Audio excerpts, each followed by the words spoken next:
Sa opening ceremonies pa lang ng Filipino Expo dito sa Qatar, halos 2,000 ng mga OFW ang dumating.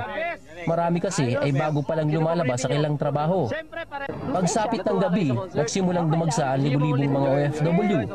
Enjoy na inikot nila ang mga booth ng mga damit, mga accessories, electronics, pagkain at iba pa. Naroon din ang mga kumpanya ng kargo, bangko, embahada ng Pilipinas, Pag-ibig at maging ang DZMM Teleradyo. Pero pinakamarami ay mga real estate companies na nagalok ng mga murang housing projects sa Pilipinas. Alam kasi nila ang pangarap ng bawat OFW na magkaroon ng sariling bahay. Kasama ng mga OFW ang kailang pamilya, pati mga bata o baby kasali.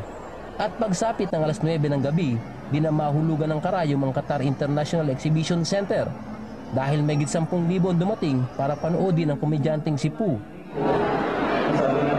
Aliwan lahat, lalo nang gayahin na niya si Manny Pacquiao. At sa pangalawang araw ng Expo, si Yeng Constantino naman ang nagbigay aliw sa mga OFW. Sa pagtatapos ng PhilExpo dito sa Qatar, umabot sa 25,000 OFWs ang dumalo dito. At inaasahan pa ng mga OFWs na magkakaroon pa ng ganitong klaseng PhilExpo sa susunod na taon dito sa Qatar. Pero hiling ng mga OFW, sana raw mas marami pang booth ang kailang makita sa susunod na Expo. Mas marami, mas masaya raw at parang tunay na pestang Pilipino. Sa kabuuan, masaya na rin ang mga OFW dahil nagkasama-sama sila sa isang masayang pagtitipon. At muling naibsan ang kailang pangungulila sa Pilipinas. Nagbabalita sa Middle East, Delphin Montenegro, Doha, Qatar.